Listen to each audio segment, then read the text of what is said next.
दूल्हा जब बने ना तो दूल्हा बनने से पहले उसके सब घर वाले उसको तलकीर करें, बेटा अब 5 वक्त तू नमाजी हो, तू जिम्मेदार हो रहा है, तू बीवी वाला हो रहा है, बेटा ये सब छोड़ दे, तवज्जो करो।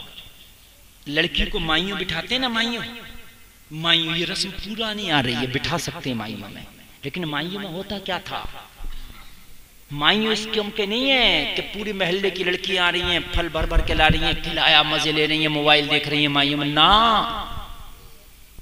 माइयों एक तरह का एतकाफ है।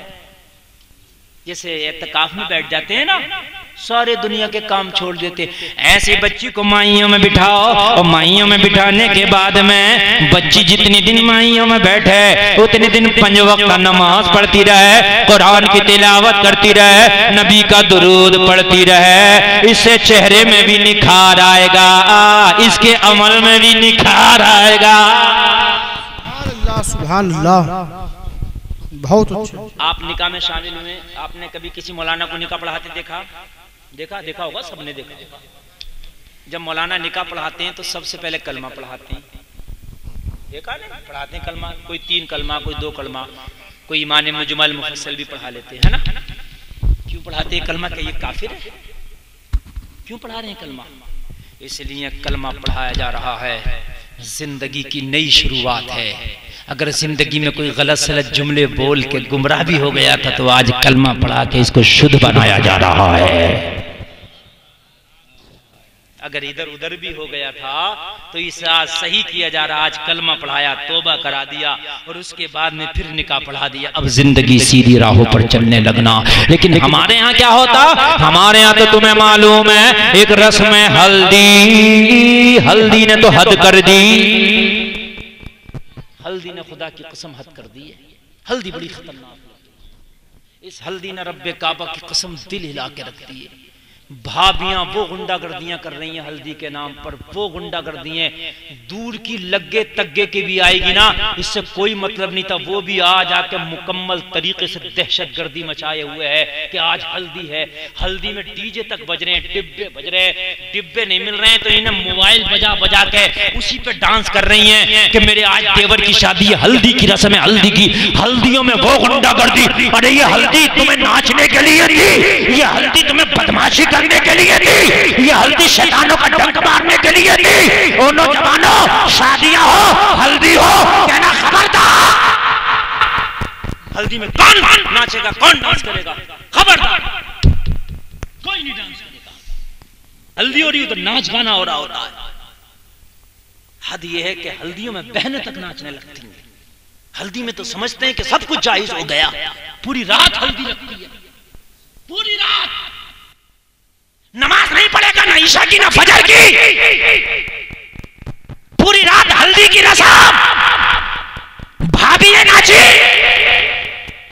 घर की लड़कियां नाची, जो चंद में माननी थी वो भी नाची।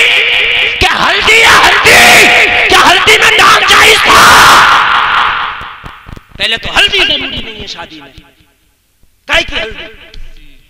शादी में 2 चीज जरूरी है बस, और 2 में भी एक सुन्नत है, एक वाजिब है।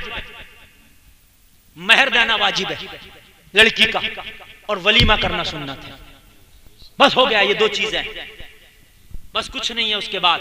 ये हल्दी, ये रस्म, ये मेहंदी, कुछ नहीं। एक हंदियों के नाम पे तुम देखो किस तरह की गुंडागर्दियां आज हमारे मुआशरे में पनप रही हैं। लोगों, हल्दी में ये नहीं होना चाहिए, अगर लगा नहीं है तो जायज है, लगा सकता है, लेकिन ये वाली नहीं। हल्दी लगाया जाता था इसलिए कि हल्दी के लगाने से कुछ कलर में निखार पैदा आ जाता है। सुबह को दूल्हा बनेगा, हल्दी लगाने से निखार पैदा आ जाएगा।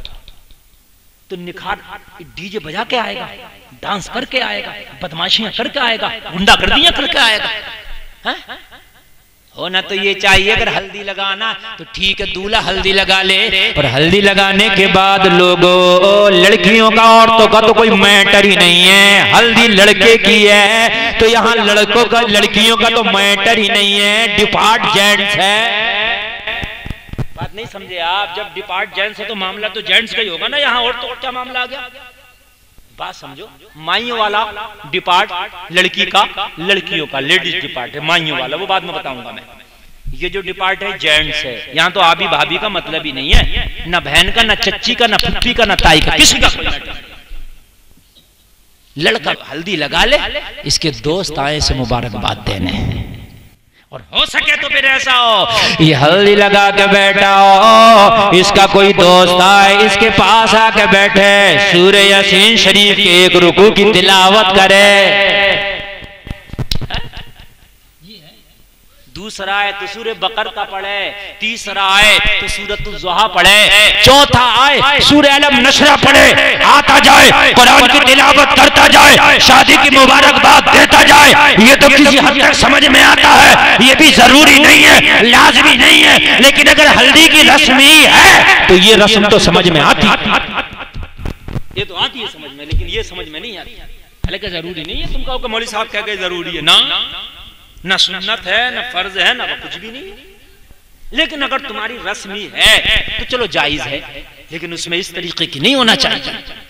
मना कर देना, खबरदार, ये शैतान के डंक हमारे घर में नहीं लगेंगे। आज हल्दी के नाम पे, आज हल्दी के नाम पे मेरे घर में नाच होगा,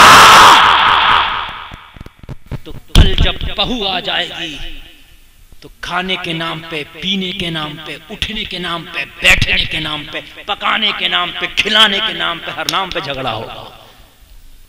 तो जो बोओगे वो काटोगे। जब फसल आपने बबूल की बोई है तो कांटा तो आएगा ना, कहां से आ जाएगा? ये शैतान के डंक है, शैतान डंक मारता है, डंक। हरगिज़ ये मेहंदी की रस्म, ये हल्दी की रस्म इस तरह की नहीं होना चाहिए। अगर किसी को हल्दी लगाने का शौक भी है तो हल्दी लगा कर बैठे, खुद भी दुरूद पढ़े, लड़के आए इसके दोस्त आए इसे मुबारकबाद दें, वो खुद भी दुरूद पढ़े, कुरान की तिलावत करें। वो लोगों तुम्हारी शादी होने वाली है, दुनिया की खुराफात वैसे भी छोड़ दो। शादी होनी है तो नेक काम करके जाओ निकाह के मंडप में, ताकि ये शादी तेरी मुबारक हो जाए। वाह वाह वाह, सुभान अल्लाह सुभान अल्लाह। रात को डीजा बजा के गया, डांस करके गया, कहने शादी मुबारक हो गई। मुबारक शादी कहां से मुबारक होगी? रात भर जो वो बदमाशी हुई है वो कैसे मुबारक होने देगी? बताओ भाई मुझे यार एक बात बताओ, तुम्हारे खेत में 150 भैंसियां, गाय, बैल छोड़ दें चरने के लिए, और फिर कहूं या अल्लाह तेरे खेत में बरकत कहां से हो जाएगी? वो सब खा जाएंगे ना। हाँ, तेरी मैंड की चारों तरफ की हिफाजत करता, फिर मैं दुआ करता या अल्लाह तेरे खेत में बरकत हो, फिर बरकत होती। बात है कि नहीं?